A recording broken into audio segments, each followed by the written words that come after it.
Ashama akkam jirtu kabajamtoota daawwattoota keenya kun qophii addaa karaa Waliif TV isiniif darbu egaa keessummaan keenya guyyaa har'aa seenaa Oromummaa fi dhaloota duudhaa fi seenaa darbe barsiisuuf tattaaffii irra jiru akkasumas pilaatfoormii haarawaa irbuu jedhu uummata biraan ga'uuf yeroo dhiyootti qophaa'aa jiru jorgo baga nagaan dhufte. Baga nagaan nu eddan galatoomaa. Ayyee egaa barfattee jirta adabamuun keenyaaf waan manni sitti murteesse. Falan qabu gaa sagantaa qopheessaa waan jirru sanumatti xiqqoo shibiizi na godhe malee nama beellama dabarsu miti nama yeroo dabarsu miti nuuf galchaa. Egaa mee bishaan haa dhugnu? Ayyee galatoome. Jirtu.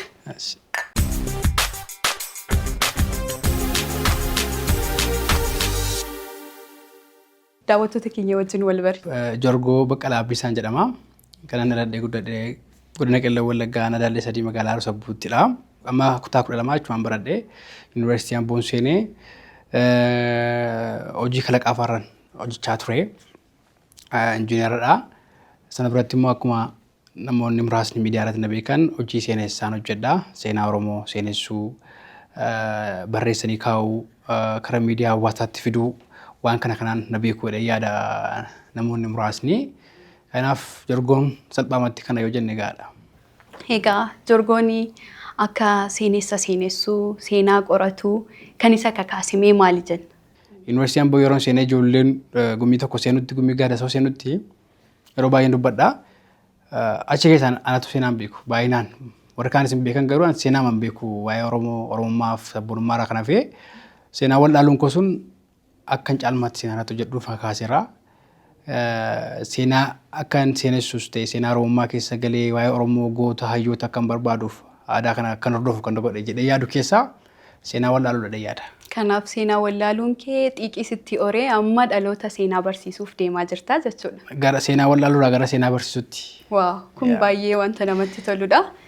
Egaa mee gara irbuutti yeroo deebinu irbuu jechuun maali? Maqaa kana maaliif filattan? Jechuma afaan Oromooti waadaa guddaa jechuudha. Gootonni kan waliif seenan garuu amma dhumaatti wajjin lollaa amma dhumaatti wal biraan hafnu harka laannu yoo dunia wajjin duunaa jedhanii saba isaanii bilisoomsuuf daangaa isaanii eeguuf amma du'aatti waliif galla kan jedhaman suni waadaarra kan caalu irbuu jedhama. Irbuu waliif hawaasa keessatti baay'ee waan ittiin fayyadamneef namoonni baay'een hin beekan.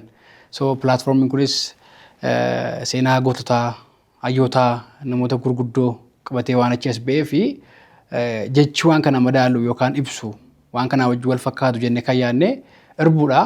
Saganaaf pilaatfoormii haaraa kana irbuu jennee moggaasne. Walumaa galatti egaa irbuun galfata guddaa imaanaa maqaan isaallee baay'ee namatti tola gaafa waamtullee akkuma hiika isaatii immoo hin ulfaata maqaan isaallee egaa mee kaayyoon irbuu maali? Ulfaadhu irbuun kaayyoo guddaa qaba.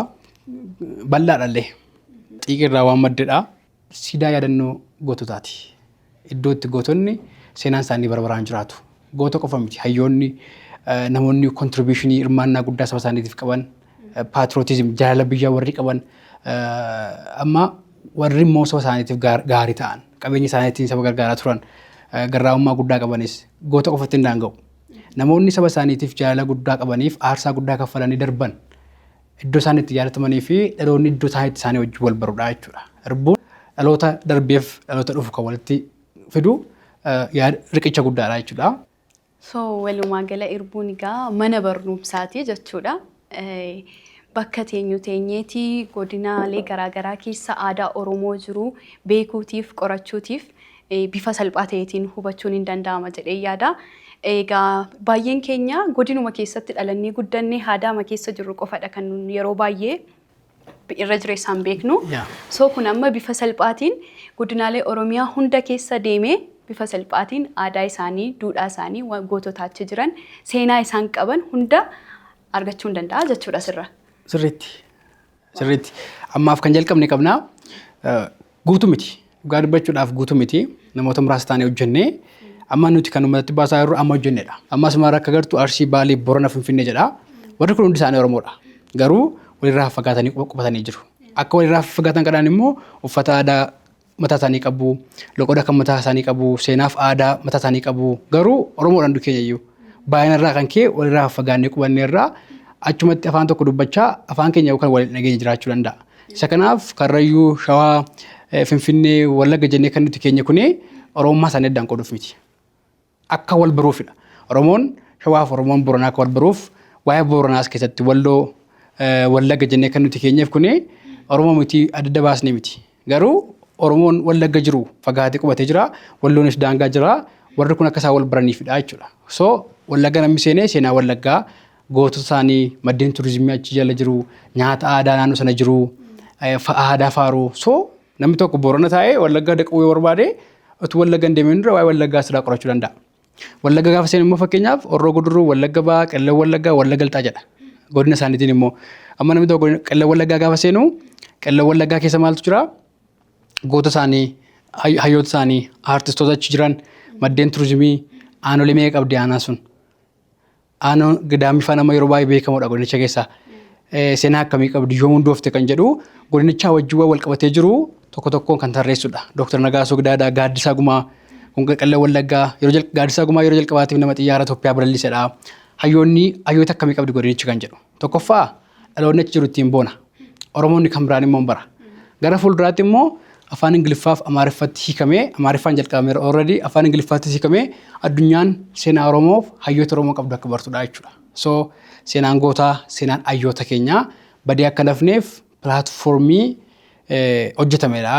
Kanaaf kaayyoon isaas seenaan amma gootii du'us seenaan bara baraan jiraata kan jedhu jechamni tokko jira. Kana dhugaa gochuudhaaf pilaatfoormii kana qabedha jechuudha. Okay, amma pilaatfoormii kana namoonni akkamitti fayyadamuu danda'u? Pilaatfoormii kana inni kaani Play Store irraa buufatee fayyadama Irbuu jedhee. Inni kaan immoo App Store irraa iPhone warra fayyadamanis in argatu. Warri kaan immoo weebsaayitii irratti irbuu.com jettee yoo galtee hin galmooftaa Google emailii qabaachuu qabda. Continue with Google jettaa then si geessaa gara kanatti jechuudha.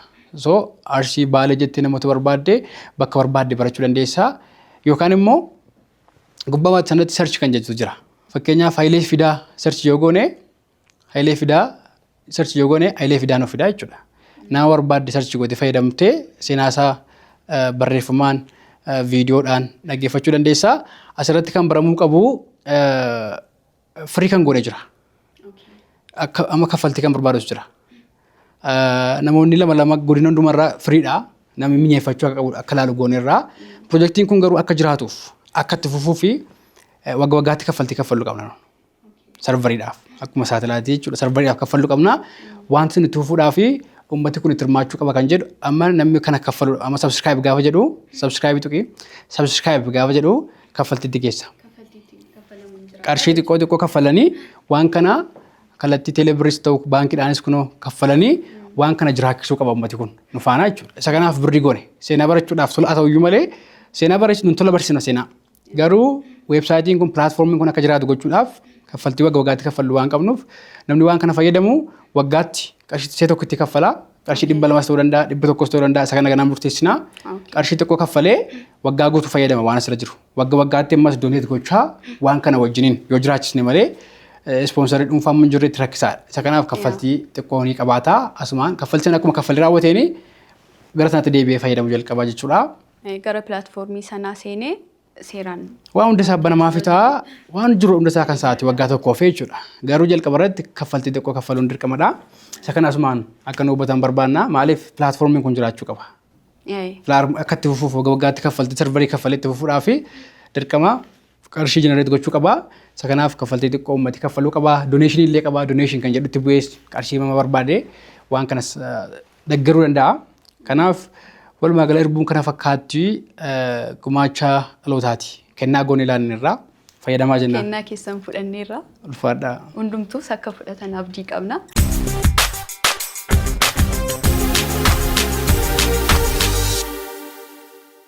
Egaa barreeffamoota keessan keessatti seenaa namoota Oromoo biratti shoora olaanaa qabanii yeroo kaastaniin argina. Ulaagaa isin ittiin namoota sana filattan maal ture? Yeroo baay'ee seenaa kan godhu dhugummaa isaati. Madda amanamaarraa dhiyeessuu baatteennaan waan agartti dhiyeesseennaan seenaan sun seenaa dhugaa ta'uunsaa yookaan approachii histirii keessatti kufaata. Kanaaf nuti ammaa namoonni asirra galan ammaaf nama lubbuudhaan jiru tokko hin agartu asirratti. Namootuma deemanidha jechuudha. First face takkannee haala ittiin namoota lubbuudhaan jiran contribution guddaa qaban living archive ni qabaanna. Jalqaba kana irratti garuu tokkoffaa akka hojiin nutti hin baay'anneef lammaffaas immoo complete mission namoota amma dhumaatti waa'ee isaanii seenessuu dandeenyu himuu dandeenyu namoota lubbuun hin jirredha asirra kan jiran. Gootas ta'e hayyoota artistis yoo ta'e kontribuushinii mataa isaanii hirmaannaa Oromummaa saba kanaaf waa godhanii warra darbanidha kun. Takka jennee akkamitti warra lubbuudhaan jiran finnaa kan jedhu kuni hojii kan biraa adeemsa irra jirudha. Jalqaba irratti ulaagaan jalqabaan si kaasuu barbaade nama lubbuun jiru ammaaf irratti dalagaa hin jiru.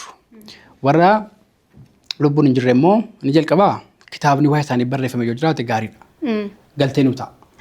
Artiikiliin riisarchiin jalqabaa yoo hojjetame waan barreeffamaa baay'ee barbaannaa sanan dubbisnaa kana booda maatii firoottan isaa keessaa namoota barbaanna. Amma namoota asirra jiran baay'ee isaanii ala kan jiran biyya keessa kan jiran maatii dubbisneerra nu. Gaafa dubbistu nagarta gajjallaatti madda kan jedhu jira. Amma seenaa nama tokko gaafa bantu gajjallaatti rifeensi jedha. Seenaan sun eessaa akka dhufe hin barreessina nu. Eessaa harka argattanii odeeffannoo sana. Nama akkasiirraa kan jedhu seenaan asirratti barraa'ee jiru hundisaa madda qaba. Reference kan jedhu jira jechuudha. Yoo nuti qoratee fidete amma sirra namoota baay'ee nuti qoratee fide kitaabarra waan hin jirre jechuudha. Eenyurraa akka qorannee jalatti barreessineerra. Seenichi eessaa akka dhufe barreessineerra. Yoo immoo sirrii miti jedhatee namni kara falmu jiraate immoo koomentiin banaadha. Tarii namni nu caalma beeku waan kana dhufuu danda'a. Nama sanaa wajjin lolaa kan ture nama sanaa wajjin kan ture dhufee waan kana dubbisuu danda'a yookaan dhaggeeffata. Lakkii ana kittiin beekaa jedhee falmii dhiyeessuu danda'a. Yaada barreessa luquun nama. Nus falmii digatteenyaa waan sanarra deebinee qorannaa akkuma sanaan editaa jechuudha fooyya'uu danda'a. Amma wanta erbuu kan kitaabarraa adda godhu kitaabni yeroo baay'ee al tokko barreeffamnaan maxxansa lamaffaa eeggata. Kitaabni sun gabaarra dhumee booda maxxansa lamaffaa waggaa 5 turuu danda'a 6 turuu danda'a dhibuus hin danda'a maxxansa lamaffaan. Dogongora tanaan akkuma itti dogongora ta'e hafa. Kun garuu sikeendi tokko keessatti rakkoon qubee jiraannaan rakkoon seenaa jiraannaan wanti qabatamaan tokko dhufnaan akkuma sanaan daqiiqaa 2-3 keessatti fooyyeera already.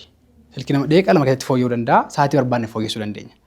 Kanaaf madda seenaa kana amma dandeenye tamma qorannetti abaluu hirkaa namoota akkasii hirkaa kitaaba akkasiirraa jennee keenyarra. Innumtuu sirrii miti namni jedhu jira taanaan dhufee dhaggeeffatee ana kittiin beeku jedhe taanaan yoo yaada isaa nu amansiise barreessee nu argatee waan kana fooyyessuudhaaf dudduubatti hin deebinu. Kaayyoon keenya erbuun madda seenaa isa dhugaa isa Oromoo bakka bu'u gochuudha. Egaa guddaa galatoomii yaada nuuf kennaa jirtuu fi daawwattoonni keenyas irraatii waan baay'ee akka barachaa jirtan abdii guddaan qaba. Seenaa namoota kanaa barreessanii dhalootaaf dabarsuun yookaan barreessanii bifa kanaan kaa'uun barbaachisummaan isaa maali jettee yaadda? Yeroo baay'ee gaafa waggaa 3-4 guuteeraan miidiyaarra seenaa fa'aa seenaa leellisuun goota jechuun faarsuun barreessuun qindeessaarran ture kan ekraamaa faarsta kan jedhan jiru.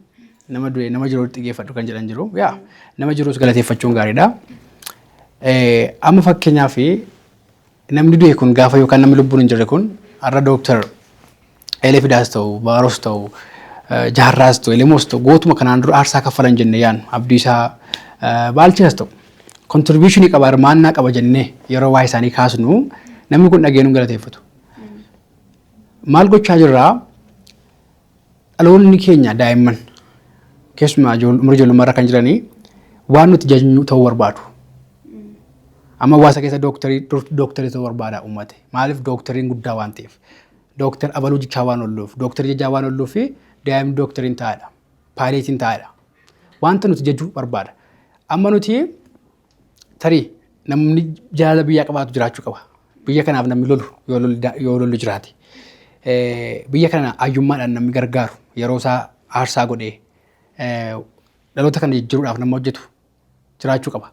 Warreen darban kana yoo nuti hin faarsine dhaloonni akka isaanii ta'uun barbaadu hin jiila. Dhaloonni akka hin jiilleefidha kana gunuun. Amma warra du'an boollaa kaasnee galateeffachuu hin dandeenyu. Dhagaanii galatoomii waa'ee koo seenaa hojjette nama jedhu hin jiru. Dhaloonni amma fakkeenyaaf Dooktar Hayilee Fidaa Barsaa Yuunivarsiitii ture. Hayyuu guddaa ture. Yeroo hojii isaa kaasnee qubee afaan Oromoo bocuu keessatti gahee guddaa taphateera jennee waa'ee isaa haasofnu har'a namoonni afaan Oromoo irratti dalagaa jiran ogbarruu irratti hojjetaa jiran hin gammadu. Motivation ta'u. Dhaloonni kun seenaa beekaa nuun jedha. Dhaloonni kun seenaa beekadhee dhaloota kanaan jajamuudhaaf yookaan dhaloonni kun akka waa'ee isaa dubbatuuf bor seenaan isaa akka jiraatuuf maal godha? Jajjabaatee gammadeetu waan sana hojjetaa jechuudha. Yoo nuti Hayilee Fidaa daganne yoo nuti hayyoota kaleessaa daganne.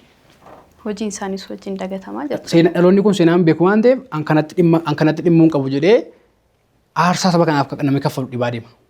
So completely dhimmi seenaan barreeffamuuf seenaan kaa'amu warra du'anii wajjin waliin qabatu. Warra amma jiran onnachiisuu warra amma jiran jajjabeessuudha. Yeroo baay'ee nanaasaa amma waa'ee Alamaayyoo Tumsaa nanaasaan. pirezidaantii mootummaa Oromiyaa duraanii haqaan saba kanaaf jiraatan kiraa sabummaa bal'isan jennee kanaan dura galateeffachaa ture gaafa isaan inti ta'anis jechuudha. Yoo nuti isaan galateeffanne yeroo hundumaa wagga waggaatti du'a isaanii kabajnee fi bulchiinsa mootummaan irra jiru kunis dhaloonni kun seenaa beeka waan ta'eef dhaloota kanaaf hojjedhaa jedha. Faallaa kanaa yoo irraanfanne immoo akkuma kana dhaloonni kun seenaan beeku waan ta'eef dhaloota kanaaf aarsaa kaffaluun hin barbaachisu gatii seenaan beekanii gumaacha namaa yaadatan waan so warra du'an kana faarsuun yookaan warra lubbuun darban kana yaadachuun seenaa isaanii barreessuun warra jiran jajjabeessuudhaaf. So irbuuni namoota lubbuutiin darban qofa moo namoota hamma jiranillee of keessatti hammata? Ammatti first phase kan jedhu kun marsaa jalqabaa irratti namoota lubbuun jiran dabalchiifne. Ji'a 2-3 booda second phase jennee waan biraata daballa. Sanarratti wal falmii jira. Warra lubbuun jiran keessaa eewu daballaa ulaagaa kamiin daballaa kan jedhu irratti mari'achaa jirra. Falmiin kun amma xumurame yaadii hayyootaa wajjin mari'annee walii galutti ammaaf warra lubbuun hin jirretti hojjechaa jirra. Har'a namni lubbuun jiran saba kanaaf oolmaa guddaa kaffalan baay'ee jira. Isa kanaaf isaan akkamittiin paartii wanta kanaa ta'uu danda'u. Utuu lubbuudhaan jiranii akkamitti galatoomaa jennaanii dirqama namni tokko seenaan isaa dubbatamuudhaaf du'uu hin qabu. Dhugaadha. Sii galee miti utuu lubbuudhaan jiranii akkamittiin taankiyuu inni seenaa isaanii dubbannaa dhaloota barsiifnaa isaanis jiranii akkamitti dhaga'uu kan jedhuu fi adeemsa irra jirra. Ammaaf garuu ammatti nama lubbuun jiru as keessa waan jiru natti fakkaatan jiru. Namoonni seenaa gaarii hojjetan yeroo baay'ee hawaasa biratti dafanii dagatamu. Kuni maalirraa kan ka'e dhufa jettee yaadda? Kuni kaalchiriidha. Biyyootatti namoonni seenaa hojjetan baay'ee yaadataman wagga waggaatti kabajaniif jira. Akka hawaasa keenyaatti garuu siyaasaa wajjin isaan tokko tokko wal qabsiisaniif aadaa isaan qabu. Aadaa irraa maddaa. Aadaa wal galateeffachuu hin qabu sabni kun. Utuu lubbuudhaan jiru sadu'ees hin galateeffatu itti qoosu. Inni kun immoo abbootii keenya irraa dhufe jedhees namanuu caalmaatti sadarkaa mootummaattis ta'e nama dhuunfaatti hangara fuulduraatti aadaa fooyya'uu qabu jedhee yaadu keessaa namoota hawaasa kanaaf jiraatanii darban gumaacha guddaa saba kanaaf qaban yaadachuun galateeffachuun utuu lubbuudhaan jiranis erga isaan darbanis maqaa isaanii kaasuun aadaa sabni kun guddifachuu qabu. Kanaaf abbootiinis kana walitti maa ijoolletti maa guddisu. Mootummaan darbisan darbe akka nuti barannu barbaadu ture. Jeneraal Taaddasaa Birruu jedhamutu akka nuti barannuu fi aarsaa kaffalee aangoo isaa dhiise jennee akka dhaloonni taankiyuu jedhee yaadatee galateeffatu yookaan sammuutti qabatu gochuu qabaa jechuudha. Akkuma abbaa fi haadha keenya galateeffannu kana sadarkaa biyyaattis nama galateeffannu qabna. Akka sabaattis nama galateeffannu qabna. Galatoomii situ akkas godhee situ akka nuti amma haala ammarra jiru kana akkasitti waan jiru sitti fakkaata. Birmadummaa miidiyaa qabaannee haaluma amma jiru kana fooyyessaa amma jiru kana gaafa teessee ilaaltu waan lafaa kee dhufe miti. Kana dudduuba lubbuu nama meeqaatu badee dhiiga baay'ee dhangaleessoo galatoomaa jechuun yaadachuun seenaa isaanii barreessuun aadaa qofa osoo hin taane dirqamummaa akka aadaa dirqamaatti illee ta'ee sabni kun wal galateeffachaa deemu warra darbees warra jirus utuu lubbuudhaan jiranii immoo galatoomaatti jechuu danda'uun aadaa sammii dhagaadhaa fi akkuma irreechaa fa'aatti illee wagga waggaatti namoota akkasiitu galateeffannee guyyaan akkasiitu jiraatee natti tolan jedha. Anis kanumaaf si gaafadhe maaliif namoota lubbuutiin jiranii hojii gaarii hojjetan yeroo jiranitti wal jajjabeessuun waan gaarii hojjettee galatoomi jechuu aadaa wal barsiifachuu qabnudha waan ta'eef jechuudha. Namoota seenaa gaarii qaban yookaan gootota jettanii pilaatfoormii kanarra jiran keessaati kan dhaloonni qubee dagatee addatti ati kaasuu barbaaddu eenyudha maaliif? Akkuma waliigalaatti seenaa dhaloonni qubee nama yaadatu hin qabu warruma booddanaa kanaa warra ofii argee warra beeku warra xiqqootti siqatee jiru qofa beeka malee namoota baay'ee isaaf aarsaa kaffalan akka inni baratuuf akka inni of baruuf Oromoo akka inni ta'e warratti man beeku dhaloonni nama jiru. Isa kanaaf abaluudha jechuun barbaadu. Caalmaatti garuu naannoo isaatii asirra keenya jiran namni hin beekne baay'ee jira. Nama dagate baay'ee jira. Asidhaa namni kun amma jedhutti waan qindeessine qabna naannoo isaatii. Isa kanaaf pilaatfoormii kanas illee kan waan kana ilaalu naannoo isaatii nama haaraa akka ta'e gaafa dubbisee dhaggeeffatu nama akkasii qabna turre nama akkasiitu amma kana dadhabee aarsaa kaffalaa ture jedhee amma inni barutti hojjennee irras dalagaa jirras. Ammaaf garuu nama addaatu jedhee yoon kaase xiqqoo nama wajjin walitti na buusa. Egaa darbee ammallee yeroo tokko amma jalqabameera akkuma gara biyya alaa kanatti Thanksgiving Day jedhamee kabajamu suni amma xiqqoo sabni keenya samaleeffataa dhufeera jedhee yaada. Egaa qophii keenya gara xumuraatti fidaati jirra. Kabajamtoota daawwattoota keenyaa barumsa hedduu akka irraa argattaa jirtan shakkii tokko hin qabu. Mee gara xumuraatti addatti daawwattoota Waliif TV'tiif dhaamsa maalii qabda? ulfaadhaa jalqaba irratti waan haaraa barbaadanii waan haaraa kanaa saba audience yookaan dhaggeeffattoota biraan ga'uu keessaniif galatoomaa jedha. Dhaloota kana irratti xiyyeeffadhaa. Dhaloonni kun bor biyya jaaraa waan dhaloonni barachuu qabu yookaan ittiin firoomuu qabu waan akkasiis ta'e waan biraa kitaabota teknooloojii waan dhaloonni irraa barachuu danda'u ammayyuu barbaadaati. Dhaloota kanaaf dhiyeessaa inni uffinaa isin jedha boortarii dhaloonni isin galateeffachuu danda'a. Hojiin kun gaafa iddoo guddaa ga'u bor waliif TVnis keessaa qaba akka jedhamuu fi waan gaarii dhaloonni irraa baratu irratti ammayyuu barbaadaati sabaa wajjin wal barsiisaa. Amma dandeessan akkuma gochaa jirtan kana itti fufaan isin jedha. Keessumaa immoo gama teknooloojiitiin maaliif booddee hafnee waan jirruuf akka waliigalaatti amma kitaaba barreessuun aadaateera. Hundumtuu kitaaba barreessuu irraa gara pilaatfoormiitti deebisuu, pilaatfoormii irraa immoo gara artificial intelligenceetti deebisuu. Addunyaa faana deemuu danda'u qabaa jechuudha. Isa kanaaf namoota waan akkasiirra jiran gama teknooloojiitiin seenaa ofii, aadaa ofii, everything amma karoorri mootummaas amma jiru digitaal Itoophiyaa kan jedhu biyya kanas Itoophiyaa digitaal gochuudhaa fi digitaalizeeshiniitti immoo gama teknooloojiitiin namoota hirmaataa jiranii miidiyaatti baasaa jabaadhaa ulfaadhaa isin jedhaa galatoomaa. Ulfaadhaatis galatoomii.